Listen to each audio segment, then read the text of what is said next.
नमस्कार, Amazon prime पर आप सभी का स्वागत है। मैं हूँ आपके साथ खुशबू शर्मा और आज हाज़िर हैं एक बहुत ही ख़ास प्रोग्राम के साथ, ख़ास डिस्कशन के साथ। डिस्कशन इसलिए बेहद ख़ास है क्योंकि जिनके बारे में आज हम ये चर्चा करने जा रहे हैं, वो हमारी ज़िंदगी का सुकून है, चैन है, वही हमारा सब कुछ है। यानी हम बात कर रहे हैं बच्चों की। जी हाँ, बच्चे हर घर का मुस्कुराता हुआ एक चेहरा है, एक आईना है, एक दर्पण है और बच्चों के होने से ही हम सब चारों तरफ खुशी महसूस करते हैं। लेकिन अगर बच्चों के स्वास्थ्य पर कोई आँच आए, कोई तकलीफ आए तो हम सिहर जाते हैं, परेशान हो जाते हैं। ऐसे में क्या करें? हम लोगों से पूछने लगते हैं, कई बार खुद ही डॉक्टर बन बैठते हैं, लेकिन असल में हमें क्या करना चाहिए बच्चों के स्वास्थ्य से संबंधित तमाम जानकारियाँ लेकर आज हम मौजूद हैं। जिस तरह से हमने देखा कोरोना की कई लहर आई है और अब तीसरी लहर हमें लगातार डरा रही है, सता रही है और साथ-साथ ये एक वाक़या भी हमें बहुत डरा रहा है कि तीसरी लहर बच्चों के लिए खतरनाक होगी। अपने बच्चों को तीसरी लहर यानी डेल्टा प्लस वेरिएंट से कैसे बचाएँ, कैसे अपने नौनिहालों को खुश रखें, स्वस्थ रखें, ये तमाम महत्वपूर्ण जानकारियाँ आज हमारे शो में शामिल होने जा रही हैं और हमारे और आपके सभी सवालों का जवाब जो आज हमें देंगे उनका स्वागत करते हैं डॉक्टर एलन तनेजा आज हमारे साथ यहाँ जुड़े हुए हैं। हम उनका स्वागत करते हैं। Thank you very much. शुक्रिया, बहुत-बहुत आपका धन्यवाद बहुत-बहुत आपका। स्वागत है आपका। कैसे हैं आप? मैं ठीक हूँ, थैंक यू वेरी मच। बहुत-बहुत धन्यवाद आपका। आपने मेरे को मौका सर दिया है आपके देखिए, शो पे सबसे आज पहले तो बैठने आपको का। बहुत-बहुत बधाई आज डॉक्टर्स डे है और आप सभी की कोशिशों से आपकी जो तमाम एफर्ट्स हैं, इफेक्ट चीज़ों से हम आज सुरक्षित हैं और बहुत से लोगों की जान बच पाई है, इसके लिए आपको बहुत-बहुत बधाई और आपको बहुत-बहुत शुभकामनाएँ आज के दिन के लिए। शुक्रिया, बहुत-बहुत धन्यवाद आपका। सर देखिए आप चूँकि चाइल्ड स्पेशलिस्ट हैं बच्चों के स्वास्थ्य को लेकर आप हमेशा चिंतित रहते हैं और बेहतरीन जानकारियाँ आपकी तरफ से हमें हमेशा मिलती रहती हैं। सर सबसे पहला जो बेसिक सवाल हमारी तरफ से पूछा जाएगा वो ये कि तीसरी लहर का खतरा बच्चों को लेकर बना हुआ है। क्या कहेंगे आप? कितनी खतरनाक है ये बच्चों को लेकर? और इसको लेकर तमाम जो जानकारियाँ आपके पास हैं, वो कृपया आप हमारे दर्शकों तक ज़रूर पहुँचाएँ सर। पहली वेव में जब फर्स्ट वेव आई थी जिसमें अल्फ़ा जो हमारा वेरिएंट था वो आया था। फर्स्ट टाइम 2019 के एंड में और 2020 की शुरुआत के अंदर। तो उसने ज़्यादातर बुज़ुर्गों को अफ़ेक्ट किया था, 60 प्लस वाले एज ग्रुप को अफ़ेक्ट किया था जिनकी इम्यूनिटी कम हो रही थी। वो वेरिएशन ऐसा था कि सिर्फ एडल्ट्स में ज़्यादा परेशानी पैदा कर रहा था। अगर यंग एडल्ट्स को आ भी रहा था तो वो सर्वाइव कर रहे थे और बच्चों के अंदर तो ऑलमोस्ट ना के बराबर ही मिला था वो। पर धीरे धीरे म्यूटेशंस हुए उसके अंदर, बीटा वेरिएंट्स आए, अब डेल्टा वेरिएंट्स आ रहे हैं। तो अब जब हमने बीटा वेरिएंट्स वाले देखे, जब सेकेंड वेव आई है तो उसके अंदर क्या हमने देखा कि बुजुर्गों को तब तक तो वैक्सीनेशन भी लग चुका था, पर उनके अंदर इम्यूनिटी भी डेवलप हो चुकी थी और उन्होंने अच्छा सरवाइव किया, अच्छा मैनेज किया, अच्छा अपने आप को संभाल लिया। लेकिन जो यंग एडल्ट्स थे, 50 साल के नीचे वाले, 25 से 50 के बीच वाले, उन जी, पर बहुत ज़्यादा इफेक्ट आया। उनका नंबर्स बहुत ज़्यादा आए। एक तो टोटल नंबर ही बहुत तेज़ी से फैला था, तो बहुत ज़्यादा पॉपुलेशन एट एकदम उसमें अफेक्ट में आ गई, कोरोना के जी, इफेक्ट में आ गई। बहुत सारी पॉपुलेशन एक साथ इफेक्ट में आ गई, जिसको हम कहते हैं जो इन्फेक्टिविटी कोशेंट होता है या आर नॉट कहा जाता है। जब जी, आर नॉट पहले वाला था उसका 1 to 2 था, यानी जब एक कोरोना एक व्यक्ति को होगा तो वो दो या एक या दो और व्यक्तियों को इफेक्ट करेगा, यानी 1 से 3 हो जाएंगे। जी, लेकिन इसका आर नॉट जो था, जो दूसरे वाला जो वेरिएंट था, जो बीटा वेरिएंट आया, जो सेकेंड वेव के अंदर आया, इसका आर नॉट 4 के ऊपर था, 4 to 5। यानी एवरी इंडिविजुअल, हर इंसान परिवार के अंदर आता है, तो परिवार आजकल छोटे होते हैं, 4-5 लोगों के होते हैं परिवार, तो 4 से 5 लोगों को उसने संक्रमित करना ही करना है। पूरे तो परिवार क्या हो को। रहा था, फिर जी, सारा का सारा परिवार संक्रमित हो रहा था, जिसके अंदर यंग एडल्ट्स भी होते हैं, बुजुर्ग भी होते हैं एक दो, और बाकी ज्यादातर यंग एडल्ट्स होते हैं। इंडिया की पॉपुलेशन ही ऐसी है, और एक दो जी, बच्चे भी होते हैं। तो जी। इनमें यंग एडल्ट्स के अंदर हम लोगों को ज्यादा खतरा मिला। अब ये देखा जा रहा है कि जैसे सीरो पॉजिटिविटी रेट्स है, सीरो प्रेवलेंस रेट्स हम टेस्ट करते हैं कि कितनी पॉपुलेशन में इन्फेक्शन हो चुका है, कितने पॉपुलेशन को इफेक्ट आ चुका, कितनों को इम्यूनाइजेशन हो चुका। तो एक्सपोजर टू वायरस, यानी वायरस से उनका संक्रमित होना या वैक्सीन से उसको एक्सपोजर मिलना, ऐसी पॉपुलेशन धीरे धीरे बढ़ती चली जा रही है। और जैसे जी, शुरुआत हमने करी एडल्ट्स को वैक्सीनेट करने के लिए, फ्रंटलाइन वर्कर्स को वैक्सीनेट करने के लिए, और 45 प्लस वालों को, 50 प्लस वालों को वैक्सीनेट करने के लिए, और अब हम 18 से 45 वाले को लोगों को भी वैक्सीनेट कर रहे हैं जी। जहां तक पॉसिबल हो सकता है। बच्चों के अंदर हमारे पास वैक्सीनेशन का कोई जरिया है ही नहीं अभी तक। हुँ, अब ये एक पॉपुलेशन ऐसी रह जाती है कि अगर तीसरी वेव आई, हुँ। मैं इस्तेमाल कर रहा हूँ शब्द अगर का, अभी घर का, किसी जी। को भी नहीं पता, किसी को भी हुँ, नहीं पता आएगी कि नहीं आएगी। ठीक है ना, पहले भी नहीं पता था कि दूसरी इतनी जल्दी आ जाएगी, इस तरीके जी, से आएगी। हाँ, जी, अंदाजा होता है कि ये आरएनए वायरस है, इसने चेंज होना है, ये चेंज होता रहेगा। अब ये वायरस आ चुका है हमारी जिंदगी में, रहेगा हमारे साथ, ये खत्म शायद नहीं हो पाएगा, लेकिन ये धीरे धीरे धीरे धीरे हमें अपनी लाइफ के साथ इसके साथ ही जीना पड़ेगा कि इसके साथ ये भी रहे और हम भी रहे। ये भी एक प्राणी बनकर आ गया इस दुनिया के अंदर और हम भी है, और हमें मिलकर जीना है। अब हमारे पास एक पॉपुलेशन छोटी है, यंगर एज ग्रुप के, 18 साल से छोटे, जिनको हम बच्चा कहते हैं, अप टू जी, 18 ईयर्स पीडियाट्रिक ग्रुप के अंदर आते हैं। तो इन पॉपुलेशन को सबसे ज्यादा रिस्क है, बिकॉज ये भी हमारी एक मेजर पॉपुलेशन है इंडिया के अंदर। ऑलमोस्ट बिल्कुल सर। 40% पॉपुलेशन हमारी इस एज ग्रुप के अंदर आ जाती है। इस इतनी बड़ी पॉपुलेशन, इतनी बड़ी संख्या है, वर्ल्ड में इतनी बड़ी संख्या किसी भी एक कंट्री में नहीं मिलेगी जितनी हमारे देश के अंदर है। तो डर इस बात का है कि अगर बच्चों में ये संक्रमण फैलता है, जैसे एज हम देख रहे हैं पिछले दो पीक्स में कि एज कम हो रही है इन्फेक्टिविटी, इन्फेक्शंस की, तो अब अगर छोटे बच्चों के अंदर 18 साल से कम में फैलता है, तो वो भी तो हमारे पास बहुत बड़ी पॉपुलेशन जहाँ पर इन्फेक्शन फैलेगा। अगर उनको फैलता है तो हमारी तैयारियां भी उसी तरीके से होनी चाहिए कि हम बच्चों के लिहाज से अपने हेल्थ केयर सिस्टम को गियर अप करें। अब कोरोना ने बहुत कुछ सिखा दिया हम लोगों को। जी, पहले हम लोग तैयारी बहुत अच्छी नहीं करते थे, हमारे पास अच्छी होती थी उस स्टैंडर्ड्स के हिसाब से, पर कोरोना के स्टैंडर्ड्स के हिसाब से अब देखते तो हमारे पास ऑक्सीजन प्लांट्स चाहिए हर हॉस्पिटल के अंदर, नहीं तो बहुत मुश्किल हो जाएगी। पहले तो ये होता था कि चलो 1% 2% केसेस को जरूरत पड़ेगी, उतनी सप्लाईज आती रहेंगी, हमारे पास जी, अच्छा जी। प्रोडक्शन है, कोई हुँ, दिक्कत वाली बात नहीं। लेकिन अब 1 to 2% से काम नहीं चलता। अब हुँ, तो हमें इन हाउस 24 घंटे वहाँ प्रोडक्शन चाहिए, या रेगुलर सप्लाईज चाहिए जो कि हमारा अनइंटरप्टेड सप्लाईज, कहीं जी, भी उसमें चूक नहीं होनी चाहिए, ब्रेक नहीं आना चाहिए, रुकावट नहीं होनी चाहिए, हमारे पास इतनी सप्लाईज होनी चाहिए। तो ये कुछ एक्सपीरियंसेस हुए, कुछ हमारे को अ, एक जो एरियाज डिफाइन करने पड़े कि ये वाले कोविड एरियाज हैं, ये वाले नॉन कोविड एरियाज हैं, तो सीख तो हमने बहुत कुछ लिया है। उम्मीद करते हैं इस एक्सपीरियंस से और सारी दुनिया के कलेक्टिव एक्सपीरियंस से हम लोग मैनेज कर पाएंगे, और आने वाले समय पर भी हम बच्चों को अच्छी तरह से बचा लेंगे, अच्छी तरह मैनेज कर पाएंगे। पर सबसे ज़्यादा ज़रूरी ये बात है जो मैंने सबसे पहले कही कि कोरोना आ चुका है, वो रहेगा हमारे साथ, और हमें उसके साथ जीना सीखना पड़ेगा। चाहे हम वैक्सीनेटेड हैं या नहीं हैं, कुछ बदलाव हमें लाने पड़ेंगे। जैसे मैंने मास्क लगाया हुआ है, एक मास्क होना ज़रूरी है कि मास्क से हम अपने आप को बचा पाएंगे जब तक हमारे पास बहुत बढ़िया वैक्सीनेशन प्रोग्राम नहीं आ जाता और हम बड़ी सारी 70 to 80% पॉपुलेशन को कवर नहीं कर पाते वैक्सीनेशन से, तब तक तो हमें रिलैक्स नहीं होना, ढील नहीं देनी है। नहीं तो डेफिनेटली खतरा जो है फिर हमारे बच्चों के ऊपर ज़्यादा प्रेशर होता हुआ महसूस हो रहा है। जी, डॉक्टर साहब बहुत बढ़िया जानकारी आपने दी और मुझे लगता है कि जैसे आपने हमें समझाया, ये इससे बेहतर तरीका और कोई लोगों तक ये जानकारी पहुँचाने का हो नहीं सकता। डॉक्टर साहब आपको भी मालूम है चूँकि आप बच्चों को देखते हैं, उनके स्वास्थ्य के बारे में बेहतर जानते हैं। बहुत बच्चे ऐसे होते हैं जो अक्सर बीमार रहते हैं, जिनकी इम्यूनिटी ऑलरेडी कमज़ोर होती है।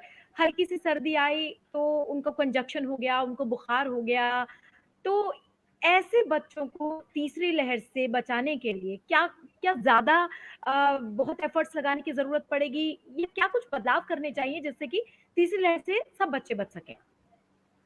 ये बहुत बढ़िया सवाल पूछा खुशबू जी आपने। जी सर। बच्चे देखिए, एक बच्चों की क्या होती है, एक ये नई जो होती है ना, जैसे नई जनरेशन, न्यू जनरेशन पैदा हुई दुनिया के अंदर, पहली बार आई, जैसे नया बच्चा पैदा होता है, अब वो दुनिया जी, में एक्सपोजर उसका पहली बार हो रहा है, हवा के अंदर, हवा में, पानी में, एनवायरनमेंट में, इंसानों के बीच में और इंसानों के साथ साथ जो जितने भी जीव जंतु हैं, पक्षी हैं या पौधे हैं, हमारे लाइफ फॉर्म्स हैं दुनिया के अंदर, उन सब से उसका इंटरेक्शन शुरू होता है। तो बॉडी में हमारे मैकेनिज्म्स होते हैं जिसमें हम लोग अपने इन सब चीज़ों को अडेप्ट करते चले जाते हैं, एक्सेप्ट करते चले जाते हैं, अपने ज़िंदगी का हिस्सा बनाते चले जाते हैं। अब ये यूजुअली एक तालमेल बैठता है कि इस दुनिया में मैंने भी रहना है और आपने भी रहना है। आप भी जी उतने जीवित हो जितना मैं जीवित हूँ, तो आपको भी उतनी जगह चाहिए, मेरे को भी उतनी जगह चाहिए। हम अपने आप को एक दूसरे के साथ एडजस्ट करते चले जाते हैं। इस जी एडजस्टमेंट के दौरान जो माइक्रोब्स होते हैं, वायरसेस होते हैं, बैक्टीरिया होते हैं, जो हवा के अंदर सर्कुलेट हो रहे होते हैं या पानी के थ्रू सर्कुलेट हो रहे होते हैं या टच के थ्रू सर्कुलेट हो रहे होते हैं, जब बच्चे आपस में खेलते हैं एक दूसरे के साथ सर्कुलेट हो रहे होते हैं, तो वो एक दूसरे को छोटे छोटे डोजेस में ये कीटाणु जीवाणु जो है वो ट्रांसफर करते रहते हैं। तो बहुत सारे बच्चों में बार बार थोड़ी बहुत छोटी छोटी बीमारियां जो होना है वो बड़ा लाजमी होता है, जो कि 10-12 साल तक आते आते उनके इतना एक्सपोजर, इतनी बार ये छोटे छोटे माइनर इन्फेक्शन हो चुके होते हैं कि उनकी बॉडी स्ट्रांग हो चुकी होती है, रेजिस्टेंस आ जी चुका होता है। तो 12-15 साल के पास आते आते उनकी ये रिपीटेड बार बार होने वाली इन्फेक्शन और बार बार होने वाली कंडीशन जो होती है वो ठीक हो चुकी होती है, बिकॉज उनका शरीर इन सब हम्म से अडेप्ट हो चुका होता है, उन सब से उनका तालमेल बन चुका होता है। और ये बड़ा इम्पोर्टेंट है ग्रोथ के लिए, बिकॉज यही उनकी इम्यूनिटी को स्ट्रांग बनाता चला जाता है। छोटी सी डोज दे दी और उसमें वो स्ट्रांग हो गया। इनमें खास बात पता है क्या होती है खुशबू जी? ये जी बीमार तो होते हैं बच्चे, लेकिन कुछ ही दिनों में, 2 दिन 4 दिन 5 दिन के रिकवर हो इन्फेक्शन के जाते बाद पीरियड में ठीक हो जाते हैं। हैं। और ठीक होते हैं, ऐसे ठीक होते हैं कि इनकी ग्रोथ जारी रहती है, इनकी बढ़ोतरी जारी रहती है। तो ये नॉर्मल बच्चे होते हैं। जी इनको अक्सर ऐसे डिजीज से बहुत ज्यादा खतरा नहीं होता, क्योंकि ये बच्चा है इसलिए होगा नहीं, तो उसकी बॉडी में रेजिस्टेंस है जो उसको फाइट करेगी, इन्फेक्शन आएगा फाइट करेगी और ठीक हो जाएगा। मेजॉरिटी बच्चे ऐसे होते हैं। पर जब हम बात करते हैं उन बच्चों की, उस कैटेगरी की जिसकी इम्यूनिटी कम है, तो वो हम्म बच्चे कौन होते हैं? वो बच्चे वो जी होते हैं कि जो आमतौर पर, बाकी सारे बच्चे तो 2 दिन में 4 दिन में ठीक हो रहे हैं, ये बच्चे को 10 दिन हो गए ठीक नहीं हो रहा, हम्म बार बार हो रहा है। बाकी बच्चों को साल में 5 या 6 बार इन्फेक्शन होता है, इसको हर 15 दिन में होता है, 10 साल में बिल्कुल 10 बार 12 बार हो जाता है, जी 15 बार हो जाता है। तो प्रॉब्लम है कि इसकी बॉडी क्यों नहीं अडेप्ट कर पा रही, क्यों नहीं एक्सेप्ट कर पा रही। ऐसे बच्चों में हम देखते हैं इनकी ग्रोथ भी फॉल्टर करती है, इनका वजन नहीं बढ़ रहा होता, हाइट नहीं बढ़ रही होती है, और कुछ ना कुछ साथ में कॉम्प्लिकेशंस होती है। तो ये एक सिचुएशन होती है जिसको हमें समझना होता है कि ये एक हाई रिस्क होता है। तो इनमें as a paediatrician, as a child specialist, बच्चों के डॉक्टर के जरिए हम लोग पहचानने की कोशिश करते रहते हैं कि किसकी इम्यूनिटी कम है। तो इसको हम इम्यूनो कॉम्प्रोमाइज्ड कैटेगरी में कहते हैं। एक ये स्मॉल कैटेगरी होती है, बहुत बड़ी कैटेगरी नहीं होती, लेकिन एक छोटा सा ग्रुप ऐसा होता है। कुछ और कंडीशंस होती है जिसको हम कहते हैं कोमॉर्बिडिटीज। हम्म इम्यूनिटी तो कम नहीं होती, लेकिन उनके शरीर के अंदर और कंडीशंस ऐसी होती हैं जो कि डिजीज को बढ़ावा दे देती है। मोटापा, चर्बी जी ज्यादा है, इनकी अपनी जो डिजीज फाइटिंग कैपेसिटी है वो एक लेवल पर थोड़ी सी शायद कम हो जाती है बाकियों से, बिकॉज इनका मेटाबॉलिज्म डिफरेंट तरीके का होता है। हम्म ये उस तरीके से मैनेज नहीं कर पाते अपने आप को, इनको सांस में दिक्कत आती है, ज़्यादा परेशानी आती है। और जो कोरोना वायरस है वो सीधा रेस्पिरेटरी सिस्टम, लंग्स पर इफेक्ट करता है, तो सांस को परेशानी पैदा करता है। तो वहाँ इनके लिए एक बड़ी चैलेंज हो जाता है। ऐसे ही जिनको किडनी डिजीजेज है, क्रॉनिक किडनी डिजीज, कई बच्चों को किडनी डिजीजेज बचपन से ही हो जाती है शुरू, बड़ी अर्ली एज से, 1-2 साल की एज से शुरू हो जाती है, और कई सालों तक उनको इलाज करना पड़ता है, और कुछ कुछ दवाइयाँ ऐसी देनी पड़ती है जिससे उनका रेजिस्टेंस कम हो जाता है। ऐसे बच्चों को लॉन्ग टर्म की मेडिसिन मिल रही होती हैं, उनका रेजिस्टेंस दवाइयों की वजह से भी कम होता है, कुछ बीमारी ने उनको डाउन कर रखा है, उस पर कोरोना हो गया तो फिर बहुत ज़्यादा परेशानी वाली बात है। जी कई सीवियर हो बच्चे जाता जो है होते हैं वो कुछ डिफेक्ट के साथ पैदा होते हैं, उनका बनावट में ही कोई कमी रह जाती है, कुदरत से कोई हम्म काम छूट गया, हार्ट के अंदर कोई छेद रह गया, बनावट में कोई जी कमी रह गई। अब ऐसे बच्चे को भी डिफिकल्टी होती है, क्योंकि ये अपने नॉर्मल बॉडी को चलाने में जूझ रहा होता है, और ऊपर से उसको कोई ऐसा इन्फेक्शन आ गया जिसको ठीक करना आसान काम नहीं है बॉडी के लिए, तो वो उसके लिए बड़ा बड़ा बहुत बड़ा चैलेंज होता है। अब कई बार आपने सुना होगा छोटे बच्चों में डायबिटीज भी हो जाती है। अब ये एक बिल्कुल होती है सर बड़ी समस्या हो जाती है जब छोटे बच्चे के अंदर हम्म डायबिटीज है, छोटे बच्चे थायराइड से भी ही सुना उसको है इंजेक्शन लगने शुरू हो गए, 5-7 साल के बच्चों में शुरू हो जाता है कई बार। मैंने 3 साल के बच्चे को भी देखा हुआ जिसको डायबिटीज शुरू हो गई, हमें इंजेक्शन देने पड़ गए उस बच्चे को। तो ऐसे ऐसे सिचुएशंस के अंदर ये बच्चे जो होते हैं ये ऑलरेडी बाहर के दवाइयों के ऊपर डिपेंडेंट होते हैं अपनी बॉडी को चलाने के लिए। इनके लिए ज़्यादा चैलेंज होता है बिकॉज कोरोना ने भी अपने काम करने हैं, उसने भी अपने सिस्टम्स को अपने हिसाब से सारे हम्म, सिस्टम्स को कुछ ना कुछ नुकसान पहुंचाना है, जिससे बच्चे के लिए समस्याएं बढ़ जाती है। तो जो बच्चे इम्यून डेफिशिएंसी में हैं, जो बच्चे कोमॉर्बिडिटीज के साथ हैं, जिनके पास और बीमारियां ऑलरेडी चल रही हैं, तो ये एक स्पेशल कैटेगरी के बच्चे होते हैं जिनको ध्यान दिलाना, जिन पर ध्यान रखना, जिनको सेफ गार्ड करना बहुत ज़्यादा ज़रूरी है। और खासकर ऐसे इस परिवारों के अंदर उन परिवारों को बहुत हम्म, ज़्यादा कौशल रखना चाहिए। वो बाहर जब आते जाते हैं तो ज़रूर मास्क का इस्तेमाल करें, कभी भी मास्क ना छोड़ें। ध्यान रखें क्योंकि अगर उनके ज़रिए इन्फेक्शन बच्चे घर में, बच्चे आजकल तो लॉकडाउन है, स्कूल बंद है, तो बच्चे घर के जरिए, बच्चे बाहर नहीं जा रहे, लेकिन पेरेंट्स को बाहर जाना पड़ता है काम करने के लिए। जब पेरेंट्स बिल्कुल। बाहर जाते हैं और अपना ध्यान नहीं रखेंगे और अगर वो कैरी कर कर आ गए इन्फेक्शन को, कीटाणुओं को, वायरस को, तो घर में आकर सबसे पहले किसको देंगे? अपने घर वालों को, जिसमें बुजुर्ग बिल्कुल। भी हैं और बच्चे भी हैं। तो ये बिल्कुल। समझना बड़ा इम्पोर्टेंट है जो हमारी वर्किंग क्लास है, वर्किंग वर्किंग एज ग्रुप है, कि बाहर जाएं तो अपना पूरा प्रिकॉशन ले, क्योंकि हमारे अपने ही बच्चों को और अपने बुजुर्गों को हम खतरे में डालेंगे अगर ये ध्यान नहीं करेंगे। जब तक हमारे पास एक बिल्कुल फूल प्रूफ वैक्सीनेशन, इम्यूनाइजेशन तैयार नहीं होता, टीका तैयार नहीं होता जो कि बहुत अच्छा होगा और लगाएंगे उससे बहुत बढ़िया कवरेज मिल जाएगा। आज की डेट में हमारे पास 60-70%, 80%, 90% वाले टीके हैं। 90% वाले अभी इंडिया में आने बाकी है, तो एस्ट्राजेनिका वाला और कोविड अच्छे टीके हैं, पर अभी इतनी क्वांटिटीज नहीं है हमारे पास कि हम सबको लगा पाए। तो जब तक सबको लगेगा, अभी भी हम वर्ल्ड में नंबर 1 पोजीशन पर आ चुके हैं ऑलमोस्ट वैक्सीनेशन के तौर पर। हम बहुत नज़दीक है।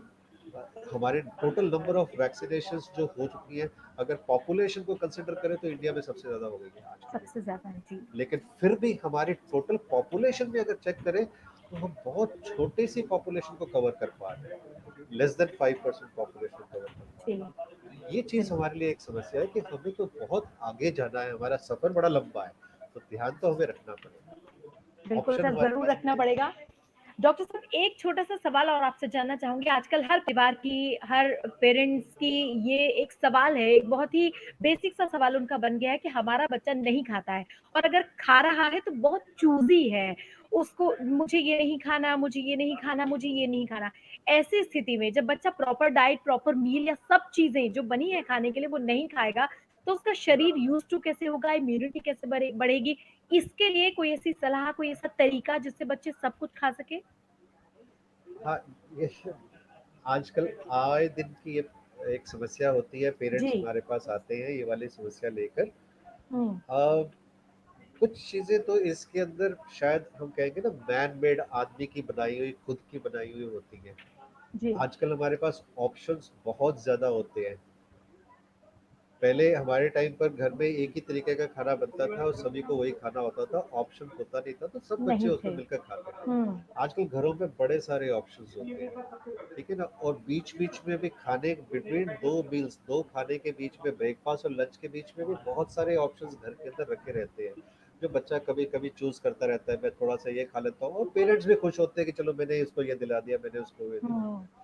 और जब तक वो खाने पीने का टाइम आता है तब तक बच्चे का मन जो होता है ना भर चुका होता है, और फिर वो बैठ कर उसके पास इतना टाइम नहीं होता क्योंकि डिस्ट्रैक्शंस बहुत ज़्यादा है। मोबाइल है, लैपटॉप है, टैबलेट्स हैं, टीवी है, तो बच्चे के लिए डिस्ट्रैक्शन भी बहुत ज़्यादा है। बच्चे को भागना, मेरा प्रोग्राम आ रहा है, मेरे को काम करना है, मेरे को गेम खेलनी है, तो वो कहता है कौन बैठ कर खाना खाए।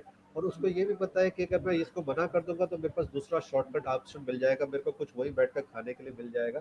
तो ये दोनों तरफ की कहानी है, ये एक साइडेड नहीं है कि सिर्फ बच्चा ही ऐसे कर रहा है।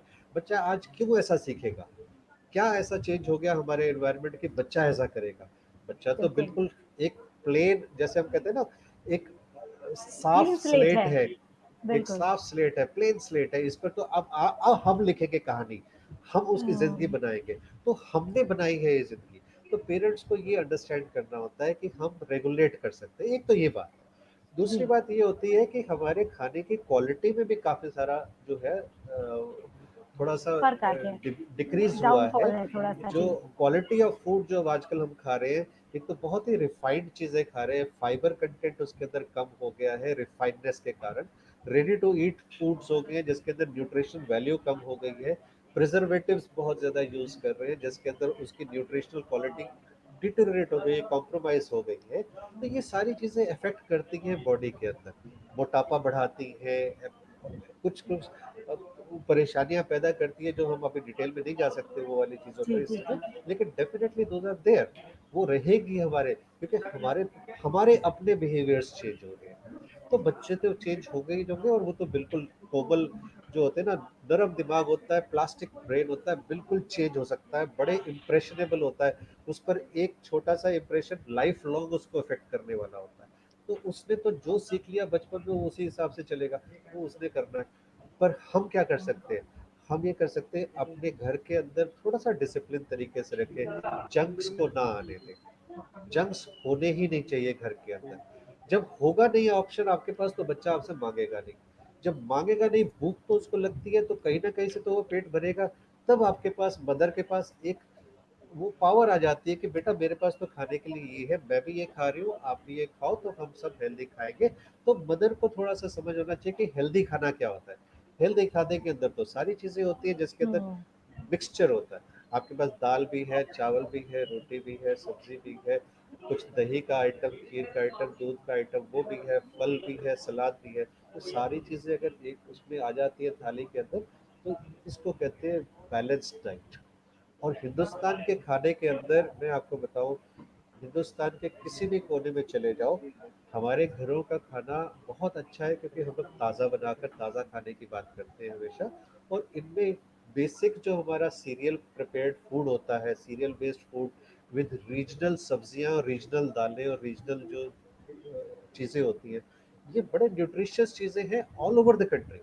किसी भी कोने में चले जाओ, बच्चा उसी परिवार में से खाएगा जिस परिवार में उनका खाना बनता है, जिस माहौल में खाना बनता है। उनको चेंज करने की ज़रूरत नहीं। और साथ में अगर उसमें प्रॉपर बैलेंस्ड रीजनल फ्रूट्स हो, रीजनल सब्जियां हो, और दालें हो, और अनाज जो भी खाते हैं वो हो साथ में, और थोड़ा बहुत उसमें दूध के कंपोनेंट जैसे खीर होगा, पनीर हो गया, और चीज़ें हो गई, तो काम चल जाता है। ये बच्चों को अच्छी भी लगती है चीज़ें और बच्चे खा भी लेते हैं। पर ये वैरायटी देनी होती है। कई बार बच्चे ऐसा करते हैं कि मैं सिर्फ दाल चावल खाऊंगा, अभी चलो कोई बात हुँ, नहीं, अभी दाल चावल खा ली, शाम को रोटी सब्जी खा ली, तो उनका बैलेंस हो गया, दैट इज बैलेंस हो गया। एक्सेप्ट, वो जी। हो जाता है, उसमें कोई नहीं, दिक्कत बहुत ज़रूरी है, ये सीखना बेहद ज़रूरी है डॉक्टर साहब और आप तो कोशिश कर ही रहे हैं, लेकिन ये पेरेंट्स को भी समझना बेहद ज़रूरी है कि अपने बच्चे को सुरक्षित कैसे रखें। हालाँकि डॉक्टर्स अपना काम करते हैं, लेकिन घर से ही है ये चीज़ें जो चलकर डॉक्टर के पास तक जाती है, तो क्यों ना हम समझदारी से उसको मैनेज करें ताकि फिर डॉक्टर की सलाह मानकर फिर उन चीज़ों को एक सही नतीजे तक ले जाया जाए। डॉक्टर साहब एक आखिरी सवाल, जो तीसरी लहर का खतरा बार-बार कह रहे हैं, बच्चों के लिए वैक्सीनेशन नहीं है, क्या पेरेंट्स को घबराने की ज़रूरत है? क्या बहुत पैनिक होने की ज़रूरत है कि तीसरी लहर आएगी तो पता नहीं क्या होगा, पता नहीं क्या होगा, या आराम से इस स्थिति से भी निपटा जा सकता है? देखिए, यकीन से कोई भी नहीं कह सकता कि तीसरी वेव आएगी और कब आएगी।